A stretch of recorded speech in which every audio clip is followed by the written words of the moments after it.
What's up, old Power Asker? Today's video, it's not a Jeep. So it's my son's 1986 model Bronco. I actually believe one of my YouTube subscribers asked me, hey man, do a video on that Bronco.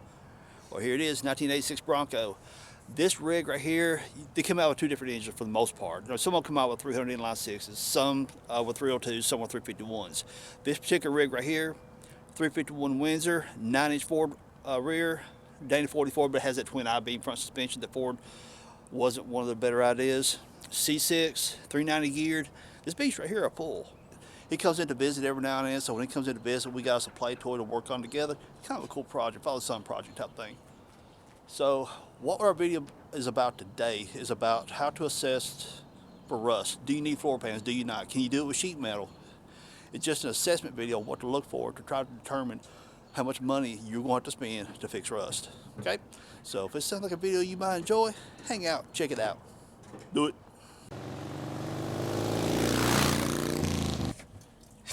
Yeah.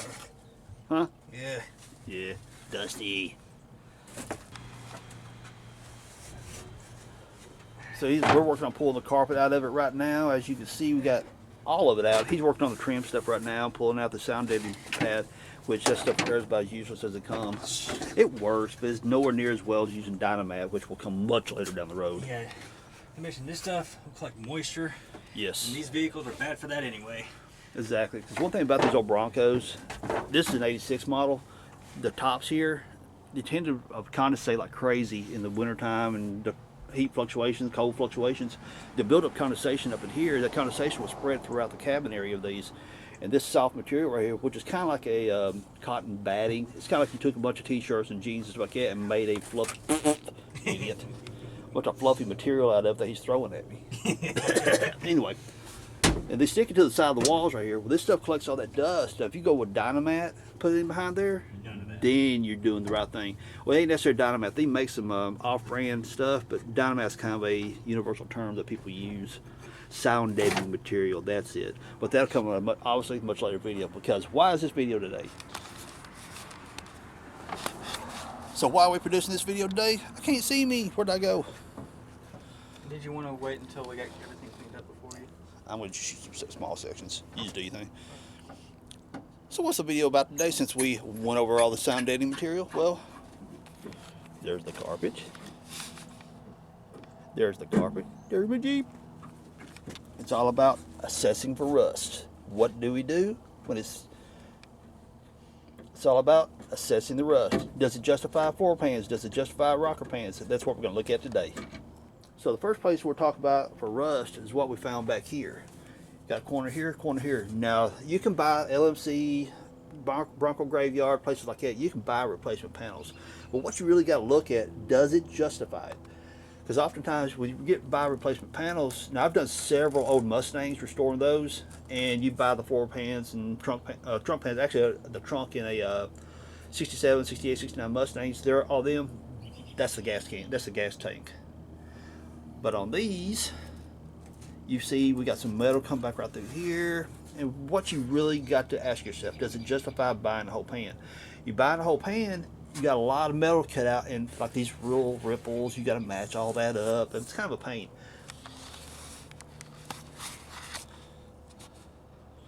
So what your assessment is, what are you going to use the rig for? Is it one that you're going to restore back to a perfect condition that you're going to do, you know, high dollar shows for, or are you going to sell it for some top? Is it a special rig that requires that type of restoration? That's something you got to ask yourself.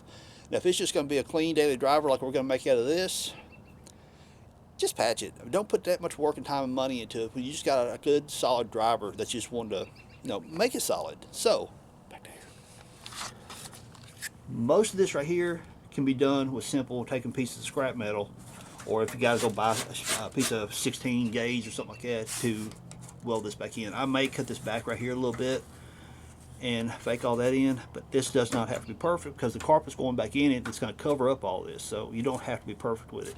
Are we doing fabrication work on this video? No, we're not. We'll do those for later. The back here, the back window, it worked pretty good, but we had to pull part of it out and we had to lubricate all that to make it work a lot smoother, so we got this going a lot better. Here, got that hole right there, and again, that's a simple Really easy patch. And you can take a wire brush on a drill, get a heavy gauge wire brush. Please use gloves and eye protection with wire brushes. That stuff will land in your hands and in your eyes. Little small section right there. Weld that back in. Finish out the weld. Sealer, primer, paint. And we're going to bedline this whole inside to sound deaden and for temperature control. And what's really unique about this rig, look, all the way across through here. Do you see any rust? That's a unicorn, okay? I got lucky as hell with that. Yes. Yeah, look all the way across there. Look at that. No rust. That is a unicorn. That just doesn't happen. 99% of these old rigs, almost, yeah, I've got one too, so hey, I'll go ahead and tell you guys, and you'll see it in other videos later on maybe, that my whole tailgate section right here is rusted out. I'm going to replace the metal in the tailgate, but I got something very cool and unique for you guys that I'm going to do. Instead of just putting brand new metal in, factory metal, I got something cool for you guys. That's later on down the road. We're going to do the spare tire that goes inside here. I've got the parts off of my other rig to put in here. We'll put a spare tire inside here, which what this was the bumpers and stuff where had the tire carrier. It gets this, mounted on that. We're going to take those out. I'll plug weld those so we can finish that out. This needs to be popped out. And I don't think we're going to put the emblems back on, so we may... If the emblems are going back on, it's going to be stick on. Okay. I ain't too worried about that. But we'll have to plug weld those up. Now, let's get to some more other issues. Like I said, it's a farm truck. We put the exhaust on it yesterday. It sounds so much better. And what muffler did I use? I used a Thrush welded muffler underneath it, and the tailpipe came from Walker. So it sounds 200% better. Now we got a lot of rot going on around this fender, but you can buy the panels that come up from right along here, come across and down and all this through here. You can buy all that separate to patch it in. Again, it's a separate video, but don't try to hand fabricate all this right here. Can it be done? Absolutely. But if you got the panels available from the market, you'll save yourself a lot of headache and time buying them. They're not that expensive either. No, they're not. Your time is more expensive than those panels are, put it that way. If you've got someone who can weld and do what needs to be done, go that route. And which, come time to put those in, I'll show you guys some tricks of welding in quarter panels. Now we come up here. We got this right here going on here, and we got it over there too, but it's not quite as bad. Now, do we need a 4-pan back here? I'm going to definitely call it a yes on this. Why? Because you got so many compound angles. It'd be kind of a pain to fabricate each piece of metal into it. Maybe, I mean, that's right there. There's so much metal right here, it may justify doing a 4-pan in it. Because again, it's a time versus cost thing. I could take strips of metal and you cut like with this bandage right here and come down just below it. You can start a tiny metal in here, come down, bend it, bring it back this way. There is a possibility that if this metal right here is solid enough, I could patch it in with regular metal. But odds are, I'm probably looking at doing some patch panels, you know, from LMC, Bronco Graveyard, someplace like that for that. Over there's the same thing, but it's not quite as bad. Now over here, I was originally looking at this saying, you know what, I can scrap and take some patch metal, put this right here in, look at it, not bad. It's just an easy contour right here to shape up with regular scrap metal, no problem. Then I got back here, take my screwdriver, pop, pop, pop, pop, pop, knock the hole in. Okay, so I got rot from here to here, 4-pan time. And oftentimes your 4-pans come all the way around like this right here, down and into your welds here. I've done several old Mustangs doing floors and those. And I know how they pretty much go in whenever you buy the replacements. This one looks like your seam overlaps in right here into your rocker. Will I go back that far? I don't know for sure when I start taking it apart, when I knock out all that rust with a scaler and a blaster. Odds are, if it's solid, I'll take it about right here. It's easier to put your welds in. Now oftentimes too, your 4-pans will come all the way up into here, up into the toe board.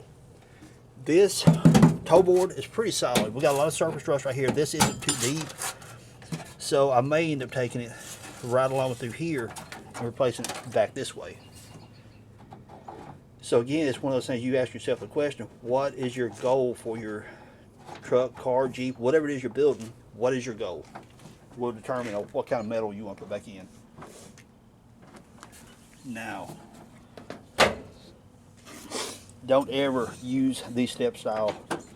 They suck for a couple different reasons. The way they bolt in right here, it always flexes this seam right here. When it's flexing that seam back and forth, it starts breaking the metal. It starts breaking the metal, you're introducing surface areas for you to get rust. These are bad. Now this right here is where your molding clips onto this right here, as you can see right there. It sits over top of it, pushes down like that. You see, we got a lot of it missing because of rust. So what would be the easiest way to fix this? Some people is going to say put a complete rocker in. This isn't necessary on this rig, because if I take my hand, go up underneath here, I feel no surface rust underneath here whatsoever. And whenever you see how I'm running my hand underneath it, do that so ever lightly, because, okay, let's pretend I'm under here, okay? If I'm running through here, I'm like, okay, that feels good, that feels good, that feels good. Boom, I'm hitting rust. If you're really putting the pressure trying to feel what's going on and you hit an edge like that, it's going to lay you wide open. Next thing you know, you're in for a tetanus shot. So you can get crawl underneath and eyeball it, but if you're careful with your hand, you can feel whether you need what needs to be done. So what I'm assessing out of this, obviously our pinch here is done for. That's obvious. We got rot going on right here, but up through here is good. This, of course, is going to be questionable because while you're scaled here, this, what I found so far, got my arm stuck underneath here feeling that, because I can feel that's this broken off screw right here with the seal plate where it bolts down. And going underneath here, it doesn't feel too bad. But I'll know for sure when I start doing some blasting and get down to bare metal, know for sure, or a wire brush, however you want to do it. So let's just assume, I'm assuming this part right here feels pretty decent. But what you can do, if you've got a sheet metal brake, is the easiest thing. You can do that whole section right there one shot with a sheet metal brake. Or you can get, I don't know if Harbor Freight has them or not, but there's like a pair of channel locks, not channel locks, but vice grips that has a flat blade end on it. You clamp that down as little by little, come down through there and work and bend your new section right there. Now again, this is one of those things, if you're going to do a numbers restoration, you know, all your contours have to be perfect, you're going to want to buy a new rocker section or 4-pan, whatever this section comes into. This rig is not going to be for that. It's going to be just a clean driver, like I said. So we're just going to bend a piece all the way down through here, and I'll shape this right here in to make that match. We're just going to replace those pieces of regular 16 gauge metal. And again, we'll get to the fabrication part later, to where I just simply go through a spot weld, tying all that together, putting that in, and you're good to go. Through here, you got two choices. Definitely you're going to cut from about right here, and this is already gone, so honestly, this right here will be a different fab technique, to about right along in here. What I'm looking at is where the contour comes down here, this is flat, you got what you call your tangent point. Flat, curve, tangent point, it looks to be about right along here. And that's where your flat meets your curve. So a piece of 1-inch bar stock that's only, I don't know, 1/8 inch, something like that, will be easy enough to lay inside here, stand it up on its end, tack, tack, tack, tack, tack, tack, come down through here, tie that end. Or if you got a sheet metal brake, which is probably what I'm going to do, because you see here, when this bends, you see right there's a hole. If you watch real close, watch that edge flex right there. This is an L piece. And so what happens, they take and shape this right here into a 90-degree, they drop it in place, and spot weld all the way down through here, because this is lifted, and from the way it looks, my spot weld is right along in here somewhere. So go through, knock all those spot welds out, put it on the sheet metal brake, which I have one, and bend that place into a 90 out of 16 gauge metal, put it in there, spot weld that back in, body sealer it if you need to, which is not on this one. There's no body sealer, because if you look real close, it's actually curved going down and under. So, which again confirms that's nothing but an L shape right here, 90-degree angle. So put that in, you'll get right along here, you butt them up against each other, stitch weld this and this. Okay, I said I was going to fabricate this different. This piece right here, I would probably do a piece of 1-inch bar stock, 1/8 inch thick, pie cuts to make that radius come down, blend into this. Again, come time to put this in, I'll show you the fabrication then. So that is my plan for that, because you can bring it down, shape it, it'll come right to the top of this, and that'll give you a new area to lock this onto. So, and again, we're gonna cut these off, cut the bolts out so this right here falls off. Don't use these steps. They are the worst you could ever use. What's really cool, we got the factory wheels. These are probably about the best looking wheels they ever put on the Broncos. And luckily this rig still has. Most people will swap them out, put Alcoas or different types of cool wheels on them or stuff. This one still has its factory. That's wicked. Okay, so we got rust right here pretty bad, but here's the kicker to this fender here. This is all beat in, so that is not worth doing. This fender right here is going to get replaced. Ford F-150s and 250s, you can pull the fenders off those. They go on the Broncos. 350s as well. Yeah, and so therefore the Ford F-150s and 250s, 350s, they're easy to find in the junkyards. Swap out that whole fender. Most of his grill section's good. Right up in here we got a broke tab. So we popped the hood so I can show you how the grill, this section right here is busted on the grill. Honestly, I think I could save that, because there's a trick that you use for, what's that glue called? There's a special kind of glue, I have to look it up. I'm wanting to say it's CA glue, because you take and mix it up, then you hit it with a primer and it hardens. So there's a trick that you can use to save plastics, but we'll get into that video later on too. Most of his grill section's in pretty good shape. The bumper's in good shape. There you go, 351 Windsor, Holycarb. It actually runs pretty darn good. One thing, we had already been tinkering with this thing before I thought, hey, let's make videos on it. That alternator right there, that alternator came from a Thunderbird by 1996 model. That's what you call a 3G series alternator. High amp alternator, because most of these things right here come out with like a 60 amp alternator on them. That's a 135. We kind of did it on the fly, and I was in Arkansas when he was living there, and so I didn't catch on video on how to convert all that stuff. So maybe sometime or another I'll get froggy and I'll pull that alternator apart, show you what I did to convert this alternator, which is originally a serpentine drive alternator, flat belt, and we put the V-belt pulley on it. There's a little trick we had to do. It's not hard, so maybe one day I'll get froggy and pull that off and show you guys how to do it. So as a walk around the rig, like I said, the grill's good. When you find a center emblem, front fender has a little bit of issues here. My first initial thoughts on this section right here is a 90. Will it justify doing this whole thing right here? That's only going to be determined whenever I take the paint off and see how far the rust comes back here. If the rust comes back not too far, like it looks like my bubbles are to about right there, I might be able to take me a piece of sheet metal and make it blend in, then do body work it in. Years ago I used to do body work, and I'd rather be beat with a stick to do body work now, but I can't do it. But I'll do it for me, I do it for my boy and other people. But no, other than that, somebody drives a car here, asks me to paint body work, they get nothing out of my driveway. Right here, so again, I'll have to assess all this right here. It feels pretty solid. I don't see no bubbles. What you're seeing there is a texture paint that the previous owner put in. But I'll have to assess the rust up inside here. What I'm seeing is just right here and right here. I can make that happen with just sheet metal. Oh, that could probably just be brushed off and painted. Oh yeah, texture stuff, it'll take that off easy. Okay, so it definitely got a whole rear quarter section here. Not all the way up into here, but just getting the piece to come just above this. And there's a trick to putting two layers of sheet metal together. You're going to cut this out. You're going to have the original body panel. Most people want to try to trim it as close as they can. I'm sorry people, I don't care how steady your hand is. If you try to cut this piece, the replacement piece, to put it into the fender, you're still going to have erratic gaps coming out through there. There's a trick where you put this on there, get your body lines, your seams lined up as close as possible, and hold the pieces together. And there's a certain, you get to take a abrasive cutter blade, bring it in from an angle. Don't come straight like this because it creates a wider gap. But if you bring your cutter head in from an angle and push that piece in, tack it, come over here, cut it in an angle, push that piece in, tack it. As you come around, you'll keep your body lines in line. And whenever you bring your cutter head in at an angle like that, especially the little thin 16th inch ones, whenever you push it in, you'll have a tight gap to do your spot welds with your MIG. And a lot less body work that way. Okay, over here, like I said, we got a little bit of patchwork to do back up in here. Not too bad. Rockers.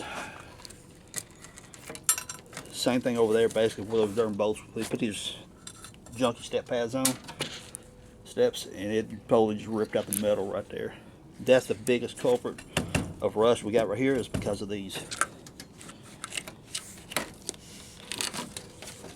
And again, you can see here, it's kind of an L shape. You see the edge of the bend right here. That weld, the metal does. Because you can see where the metal goes down this way and that way, and they spot welded in here, put in place for this rubber to attach to. That's easy fix. Passenger side, though. Huh? It doesn't look as bad as passenger side, though. No. Thankfully. And also, if you look right here, look close, you see where they might have used some body seam stuff up underneath there. Right there's where the spot weld was. That this whole section right here is gone, obviously. But right there's where the spot weld was. No, no. Let's see what I'm feel like up underneath here. Again, I'm going slow and lightly, so if I can feel a sharp edge, like rust edge, I'll stop, keep cutting myself. And underneath the rocker right here, it does not feel bad. So looks like I can make me some 90s here, patch those in. Because again, it doesn't have to be perfect, because your carpet and all that stuff's gonna be covered over top of this, so you don't have to do a perfect match. And Shane just pointed out a bubble right there, which again, if it's only this far right here in, that's an easy patch. It's a flat area. Patch metal in here, bring it about 1/16 of an inch above that radius, so you don't have to fake that radius in. Tack weld a piece of metal in, dress it out, light little body filler, put it in good. Body filler, you don't want it, me personally, I don't want it to get over 1/16 of an inch at max. And 1/16 of an inch, I don't like that. But all that's gonna get cut out, put a new one in. And like I said, you can get the patch panels, come over down through here and over down through there to replace this right here. So here we are, we done completed. Now we done went all the way around the rig, showing you all the places. We haven't went under the rig because it's getting dark right here right now, and you'll never be seeing anything. But trust me, there's rust underneath it, because if you got it up top, you're gonna have it underneath too. The main structure of the bottom of it is still good. There's some bracing pieces down there that's rusted up pretty bad, but that can either be fabricated or purchased, and we'll get into that part later. But I just want to show you guys on the outside, because most people want, it's the body, it's the looks. I'm not as keen, me personally, I'm not as big on looks as I am the structure side of it. The bottom side, like I said, there's some parts underneath there that are rusted. If they'll be replaced or fabricated, but the old rig is totally, it's solid enough, it can be saved. So as you can see, we've already poured out all the side trim. There's the back seat, and that's going in the trash. This right here, the silver crap, this right here, the silver stuff, this is their version of, one, sound deadening, two, it's a type of thermal barrier from the exhaust, transmission, all that stuff, radiate heat up through the floor. The silver barrier reflects it back down. It tries to keep your interior kind of under control for heat. Does it work? Negotiable. Trash can full of carpet. And as I mentioned in the video, these things are really prone for moisture building up inside of them. These right here, you pick these up at the dollar store, not Dollar General, but it's like Dollar Tree or something like that. They're like $1 a piece. So well, there you go, dollar store. There you go. But they absorb the moisture that builds up in some of these old rigs like that, and you got the little charcoal tablets, which helps eliminate that musky smell that gets inside these rigs. So pick up a few of these, leave them inside of it, and you'll see after a while moisture collecting up in the bottom of them. There's a whole lot of condensation inside of them, but that'll help keep that stinky smell from inside those rigs. Now keep in mind, this rig right here, it's not going to be like an every week release. You see the assessment now, and it may be a month or two or something like that, and then you'll see some fab work on it. It's just whenever I get around to working on it, or whenever he comes in. He lives in North Carolina right now, and whenever he comes in to visit, it's just a toy for us to play with. Now, one thing about building old rigs, like Rust Bucket, for instance, it was too far. Like, there's Rust Bucket right there. One thing about Rust Bucket, it was so far gone that it really wasn't worth putting the money into to save it as a running, driving YJ. So I turned it into a toy. This one, it's solid enough to save it. There's my 91 right there. It's got some body issues too, but I've never shown you guys. So there'll be a time where I'm gonna replace the whole side skin on that one. Passenger side has some damage on this rig right here. And somebody, previous owner, instead of actually fixing it correctly, crammed a crap load of Bondo into it. We're talking Bondo probably 1/4 inch thick or more in areas. And so I gotta do a whole passenger side skin on this one. Yes, that'll be an upcoming video. But our Bronco for the day, my son and I, he bought this, so it's kind of like a father-son project, put it back together, make a cool driver out of it, and we're having fun with it. So I thought I'd share it with you. It's not just Jeeps, people. We got Jeeps, cars, motorcycles, trucks, tips. Read the title of the YouTube channel. Cool? All right. So everyone, if you enjoyed this video, give me a thumbs up. Give us some comments down below. Appreciate you hanging out with me. Peace out. Later, y'all.